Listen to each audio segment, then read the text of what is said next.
इस वक्त मैं मौजूद हूँ ऐतिहासिक धार्मिक स्थल दरगाह हज़रत अब्बास अलैहिस्सलाम में।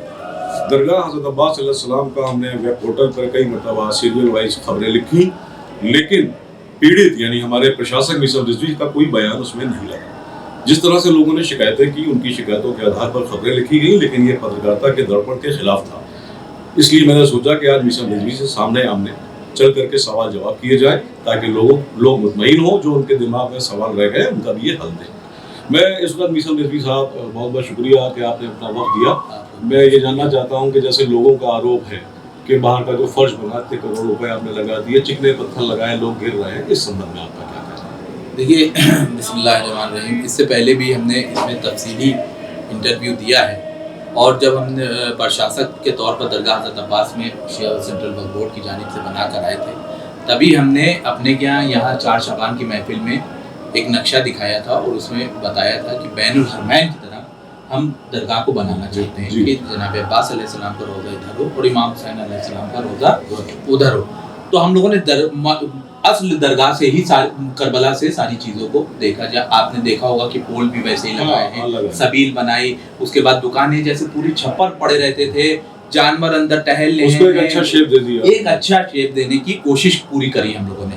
तो उसी सिलसिले में हम लोगों ने जो पत्थर का चयन किया, वो कोशिश करी कि थोड़ा खुरदीरा पत्थर हो। लेकिन जब ये होता है कि जब पत्थर शुरू में आता है तो उस पर पॉलिश लगी हुई, और पॉलिश की वजह से अगर मोटरसाइकिल आदमी लेकर आ रहा है या उसने अगला ब्रेक मार दिया या कुछ तेज गाड़ी हुई तो उससे फिसल जाते हैं। लेकिन अभी भी आप हमारे यहाँ जो पहले पत्थर लगाए, मतलब 2-2.5 साल पहले लगाए, अब अगर आप जाकर देखेंगे तो उसकी पॉलिश उतर चुकी है और वो रफ हो चुका है।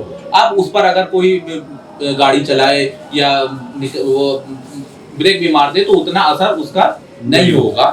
इसी तरीके से अभी क्योंकि आगे का जो फर्श बना है वो नया फर्श है जी, और उसकी वजह से उस पर अभी पॉलिश उतरी नहीं, लेकिन अभी 4-5 बार धुलाई होगी, बरसात होगी, ये सारी चीजें होंगी, तो उसमें भी पॉलिश जब उतर जाएगी वो रफ हो जाएगा।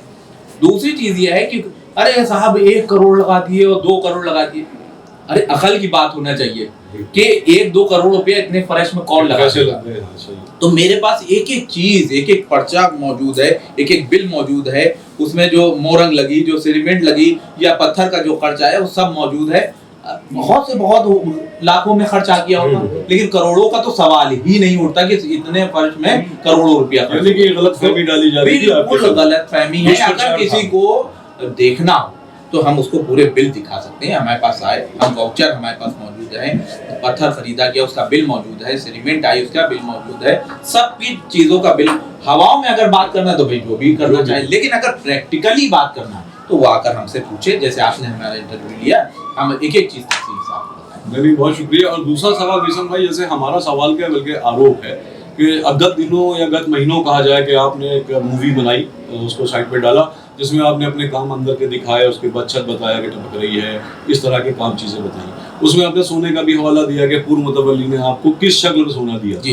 जैसे 1 किलो या 2 किलो कहा जा रहा है, उसको आपने अलग अलग बताया, इतने अलम का सेट बना रखा हुआ है। इस तरह से हम लोग उसको पॉलिश करते हैं, या दोबारा लगा देते हैं, फिर उसको बदल देते हैं, रिप्लेस कर देते हैं। इसमें लोगों का कहना है कि आपने अपने कार्यकाल में 2 करोड़ रुपए की बात बताई कि हमारे कार्यकाल में लोगों ने भरोसा करके हम पर 2 करोड़ रुपए का पैसा दिया, लेकिन आपने अपने कार्यकाल के सोने चांदी के अलम वगैरह कितने आए ये नहीं बताया। देखिए, हमारे क्या जो सोने चांदी चढ़ाते हैं वो रजिस्टर में, अब आज हमारे अकाउंटेंट नहीं है क्योंकि संडे है तो नहीं आते, तो हमारे क्या एक चीज तफसील से चढ़ जाती है कि कितने चांदी के अलम आए या कितने सोने का अलम आया या बालियां आई, ये सारी चीजें हमारे साथ पूरी तफसील से वो सारी चीजें मौजूद है। अगर कोई देखना चाहता है तो आ जाए, हम रजिस्टर हैं, हमारे जो वो कटता रसीदें कटती हैं वो सब मौजूद है, वो आकर देख सकता है कि हमारे कार्यकाल में क्या आया। और पिछले जो 10 साल की बात हो रही है, ये अलम और ये पंजे ये सारे 10 साल के नहीं है, बल्कि ये 50 साल के हैं। वो आपने बताया था कि ये 50 साल के। भाई बन्ने साहब के जो जमाने में अलम या पंजे जो रोजे पर चढ़े वो कोई ले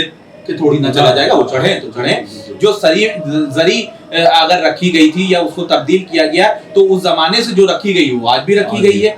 झूला, हाँ ये छोटा था, तो हमने जो हमें चांदी मिली तो उसमें से हमने जो छोटे छोटे अलम होते हैं या झूले होते हैं जो बिल्कुल मोड़ दिए जाते हैं या ऐसे रख दिए जाते हैं, तो उसमें से हमने एक ये पूरा आप जाकर देख सकते हैं, एकदम ओरिजिनल चांदी 99 की जो कही जाती है, प्योर चांदी का पूरा दरवाजा बनवाया। ये जनाब सकीना सलामुल्लाह का जब रौजा बन रहा था तब। और आप जाके देख सकते हैं कि जनाब अली असगर अलैहिस्सलाम का जो रौजा बना है उसमें इतना सा झूला छोटा सा रखा हुआ था एक शीशे में।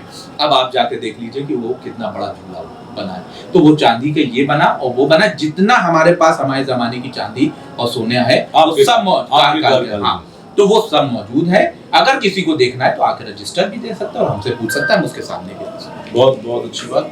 और एक सवाल और है, और वो सवाल के हमारे नहीं बल्कि लोगों के आरोप है जिनको मैं फिलहाल लिख रहा था, लेकिन आपके सामने आने से बात आई ना हो जाए और लोगों तक गलत फहमियां भी अगर हैं तो वो क्लियर हो जाए, क्योंकि आपके काम तो सराहनीय है। ये सच है कि दरगाह में जब से आप आए हैं दरगाह को दरगाह किया, इसमें कोई दो राय नहीं, मोमिन इसका एतराफ करते हैं। लेकिन वहीं कुछ लोग होते हैं जो मुखालिफत में आते हैं। तो एक सवाल आपसे और ये भी था कि जैसा कि लोगों का आरोप है कि आपने अपने रिश्तेदारों को सब जगह पद दे दिए तो इसका गलत तरीके से इस्तेमाल किया, इस संबंध में भी जवाब। देखिए हमारे क्या दरगाह में जो सिर्फ और सिर्फ एक हमारे फूफीजाद भाई हैं मेहदी अब्बास जी, जो रोजे पर बैठते हैं, उसके अलावा अगर कोई साबित कर दे कि उसके अलावा कोई हमारा रिश्तेदार यहाँ है या बब्बू भाई का लड़का जिन्हें आजादारी में शहीद हुए हैं, पूरी कौम की जिम्मेदारी है कि उसको ज्यादा से ज्यादा करना चाहिए। तो वो भी मेरे जमाने में नहीं है, वो पिछली कमेटी से चला। तो ये दो लोग, एक बब्बू भाई का लड़का जो हमारे सगा चाचाजाद भाई है या मेरे फूफीजाद भाई हैं, इसके अलावा अगर कोई साबित कर दे तो मैं कल इस्तीफा यहाँ दरगाह से दे दूं। बहुत अच्छी बात। अगर इसके अलावा कोई साबित कर दे और आप जाकर उनके कैरेक्टर पूछ लीजिए। वो बेचारा सुबह आता है 9 बजे से रात तक मेहनत करता है, कभी धुलाई कर रहा है, कभी कुछ कर रहा है, कुछ तो उसकी मेहनत की जो कमाई 5,500 रुपए महीना दरगाह से दिया जाता है। आप बताइए ये जायज है या नाजायज? बिल्कुल जायज है। जाहिर है कि मोमिनी कोई भी हो, चाहे सगे भाई हो, रिश्तेदार हो, लेकिन अगर मोमिन मुस्तहक है तो उसको लगाना कोई हर्ज नहीं। तो और एक हमारे फूफीजाद भाई हैं, उनको जो दरगाह से सैलरी दी जाती है वो रोजे पर बैठते हैं, सुबह पूरी नौचंदी हो, जुमेरात हो, रोजे पर बैठते हैं, या कोई ज़ायरीन आ जाए फौरन रोजा खोलते हैं, सारी देख रेख करते हैं। तो ये दो लोगों के अलावा अगर तीसरा कोई साबित कर देगा तो हम कल दरगाह से इस्तीफा दे देंगे। बहुत सही। और एक और सवाल आपसे मिशन भाई, मुसलसल 7 सवाल है। जी। और सवाल ये है कि दुकानों के संबंध में जो आवाज उठी कि दुकान इलीगल तरीके से बनाई गई, शिया वक्फ बोर्ड से परमिशन नहीं ली गई, तो क्या वाकई आपने परमिशन नहीं ली थी या आपने कोई पत्र दिया? देखिए हमारे पास हमारे किराएदार हैं आरिफ हसन जी, वो हमारे पास आए। हमारा बिल्कुल उसमें इरादा नहीं था कि अभी उसको दुकानों को किसी तरीके से छेड़ा जाए। हमने ये सोचा था कि इमाम हुसैन का जब रौजा बनेगा तो उसी नक्शे के हिसाब से जो हमने तय किया है वैसे ही दुकानों को हम रेनोवेट कराएंगे। तो उन्हीं ने हमसे कहा कि भाई हम चाहते हैं कि यहाँ पर थोड़ा सा साफ सफाई करके और हम एक कैंटीन टाइप की डालना चाहते हैं। अब हम इनकार नहीं कर पाए। हमने कहा ठीक है भाई, आप साफ सफाई जो भी है वो कराइए। साफ सफाई की बात हुई तो उन्होंने दूसरे दिन साफ सफाई शुरू करा दी और फिर वो गड्ढे खुदने लगे। तो हमने सोचा हो सकता है अभी साफ सफाई वगैरह हो रही है, उसमें देखा जाएगा। तो उन्हीं ने, दरगाह की तरफ से कोई काम नहीं हुआ, उन्हीं ने जब ये काम शुरू किया तो हमने उनको मना नहीं।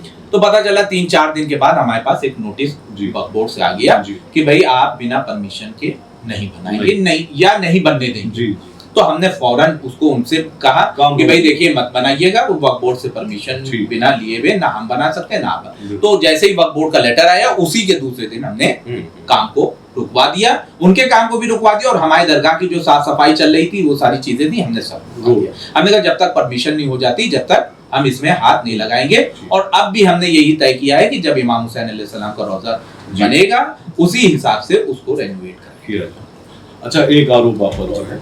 आरोप ये कि जो खदीजा सलवातुल्लाह अलैहा के नाम से दस्तरखान चलता था वो भी वो लोग कहते हैं कि अपने बहनों को ठेका दे दिया। इस संबंध में वजाहत कर दीजिए ताकि लोगों को मालूम। देखिए हमारे क्या किसी से भी आप पूरी दरगाह में कहीं पर भी पूछ सकते हैं, हमारे क्या दस्तरखान में हमने बिल्कुल खुले तौर पर कह दिया था। जिस दिन हमारे क्या अंजुमनों की मीटिंग हुई थी, कल्बे जवाद साहब, चेयरमैन साहब, सब वक्फ बोर्ड के अधिकारी मतलब मेंबर्स भी मौजूद थे और हमारी कमेटी के भी मेंबर मौजूद थे। तो हमने वहां पर ये बात कह दी थी कि देखिए हमारे क्या जो ये बन रहा है तो अभी हमारे क्या कोई सिस्टम नहीं है। मतलब कि दरगाह का अपना किचन होना चाहिए था, ये सारी चीजें होना चाहिए था, लेकिन क्योंकि हमने लंगर खाना बना दिया है तो जो भी मोमिनीन चाहे वो खुद अपने बनवा के लेकर आए और बनवा के लाकर यहाँ पर खिलवाए। हमारे जो दरगाह के वर्कर हैं वो उसके साथ लगेंगे और उसकी हेल्प करेंगे। अच्छा, यानी गलत दुष्प्रचार किया गया, बिल्कुल झूठ कि उनके बहनोई या कौन, हम तो खुले आम कह रहे हैं कि अगर कोई लेकर आ जाए तो हमसे सवाल करेंगे कि भाई कि आपके बहनोई कर रहे हैं। कहाँ है बहनोई? ना किचन है दरगाह का, ना कुछ है। हमने कह रखा है जिसको चाहे जो बनवा के लेकर आए और अपना खुद खिलाए। अगर वो नहीं खिलवा सकता तो आके बैठे, हमारे कर्मचारी लगेंगे और वो खिलवाएंगे। बहुत बहुत, बस 2 सवाल और रह गए। जी जी। दूसरा भी सवाल बहुत ज्यादा उठता है कि आपने अपने बहनोई को निर्माण का कार्य ज्यादातर दिया गया और कोई निविदाएं नहीं निकलवाई, टेंडर नहीं निकलवाया, इस संबंध में भी आपकी जवाब चाहते हैं, स्पष्टीकरण। देखिए दरगाह जो है कभी भी अगर टेंडर देगा तो तब देगा जब दरगाह खुद ना बनवाए। लेकिन जितने भी काम दरगाह के हुए हैं, मेरे पास एक एक कागज मौजूद है, जितने भी काम दरगाह के हुए हैं दरगाह ने अपनी अंडरटेकिंग कराया है, अपनी निगरानी में सारे काम कराए। जो ये कह रहा है हमने एक बार नहीं, यहाँ तक हम दरगाह में बैठे हैं और दरगाह की कसम खा के कहा था कि मेरे बहनोई का कोई रोल नहीं है, एक ईंटा भी लगाने में उनका कोई रोल नहीं है। हाँ, उनको जानकारी है, उनको मालूमात है, जानकारी हो अलग बात है। मालूमात की वजह से वो खड़े होकर डायरेक्शन दे देते हैं कि भाई ये चीज यहाँ पर सही बनना चाहिए, ये चीज यहाँ पर सही बनना चाहिए। तो जैसे हम डायरेक्शन देते हैं वैसे वो भी आकर डायरेक्शन देते हैं। तो आप बताइए ये जायज है या नाजायज? बिल्कुल जायज। भाई वो तो अपना टाइम दे रहे हैं, अपने 4-4 घंटे दे रहे हैं, धूप में खड़े हुए हैं और लोग उनके ऊपर इल्जाम लगा रहे हैं। हमने तो कहा साबित करो। इल्जाम लगाना आसान है, साबित करना नहीं आसान है। तो भाई साबित कर दो तो हम खुद छोड़ने के लिए, हमने तो कई बार ये बात कही 4 शाबान की महफिल में 25,000 आदमी हुए, उसके बीच में कहा अंजुमनों की मीटिंग, हम बिना अंजुमनों की मीटिंग में कोई काम ही नहीं करते। हमने अंजुमनों की मीटिंग करी, उसमें सारे प्रस्ताव रखे। आज उत्तर प्रदेश के अंदर जितनी मीटिंगें हमने करी होंगी दरगाह के, शायद ही किसी ने की होगी। तो हम तो खुली किताब की तरह से दरगाह को रखे हुए कि कोई भी आए भैया, हमने तो जाके कहा कि आओ हमसे हिसाब लो, हम तुम्हें हिसाब देने की तैयार। एक दिन तो हम लेकर पूरे सारे रजिस्टर, यहाँ पर नाहिद भाई भी मौजूद हैं, सारे रजिस्टर यहीं रख दिए थे कि भैया जिसको आना है आओ बताओ, हम जहां से कहोगे वहां से तुम्हें हिसाब देने की। बस ये आखिरी सवाल भी भाई कि लोगों का जो अकीदतमंद आते हैं उनका ये कहना है कि जुमेरात या नौचंदी जुमेरात गेट खोल दिया जाए ताकि जो बेचारे लोग माजूर हैं, कार से अंदर आना चाहते हैं तो वो आ जाए। इस संबंध में आपकी अपनी राय क्या है, क्या कहना चाहते हैं आप? देखिए मसला ये हो जाता है कि नौचंदी, अभी बकरीद की नौचंदी आ रही है तो सारी अंजुमने अतराफ की दरगाह आती है आलम लेकर।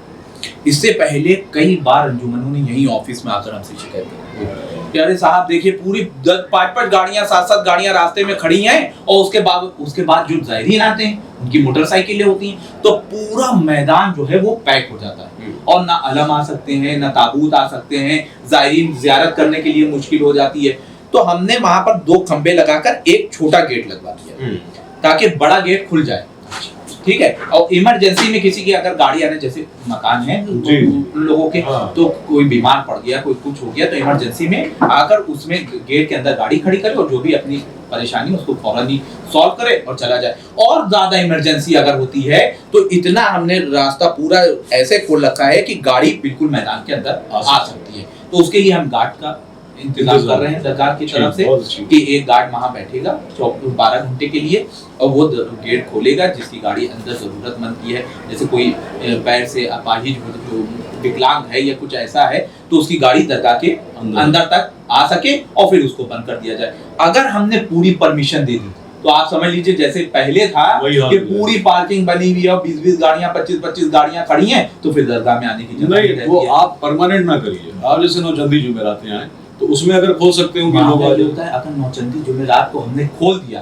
तो फिर अगर 10 गाड़ियां मिसाल के तौर पर जो अंदर आएंगी फिर वो जाएंगी नहीं। फिर मामला ये हो जाता है कि अरे कहते हैं अलम में प्रॉब्लम हो रही है, ताबूत में प्रॉब्लम हो रही है, फिर जो मोटरसाइकिल वाले लोग आते हैं उनको भी प्रॉब्लम हो रही है, फिर वो रोड पर खड़ी करते हैं, उनके चालान होते हैं। तो हमारे क्या कार पार्किंग है तो हमने कहा है कि ज़ायरीन यहीं पर गेट पर उतरे और जाके कार पार्किंग में गाड़ी खड़ी कर दें। तो वहां पर भी 2 गार्ड हमारे 24 घंटे बैठते हैं, 12 घंटे एक बैठता है, 12 घंटे बैठता है, तो ज़ायरीनों के लिए कोई दिक्कत ही नहीं है। तो ये सारी चीजें सिस्टम वाइज हमने बना रखी हैं। बस जैसे आपने सवाल किए हैं वैसे ही अगर कोई आके सवाल करे तो हम जवाब देने के लिए बिल्कुल। बहुत बहुत शुक्रिया। ये थे हमारे साथ मीसा रिजवी साहब, प्रशासक हैं दरगाह हज़रत अब्बास अलैहिस्सलाम के और बड़े लोकप्रिय हैं। इन्होंने यहाँ की मुतवल्लीशिप से पहले और प्रशासक से पहले भी अहले बैत अलैहिस्सलाम के ऐसे प्रोग्रामों की बुनियाद डाली जिससे ये खुद वताज तारुफ नहीं रहे और जो गलत फहमियाँ थी या जो हम पोर्टल में लिखते फिर ये जवाब देते, या फिर हम लिखते फिर ये जवाब देते, आज उस खाई को दूर करके हमने आमने सामने इंटरव्यू लिया है। और जो लोगों के दिल में बातों में आए हुए हैं गलतफहमियां थी,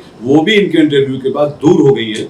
और हम ये चाहते हैं कि अब आप लोग मजीद कोई शिकायत ना करें, आए उनकी मदद करें और हाथ बढ़ाएं ताकि दरगाह हज़रत अब्बास अलैहिस्सलाम का निर्माण और अच्छा सा हो, खूबसूरती से हो। बहरहाल कैमरामैन हमदान रिजवी के साथ NS लाइव न्यूज़ के लिए मैं ब्यूरो चीफ ज़की भारती, लखनऊ।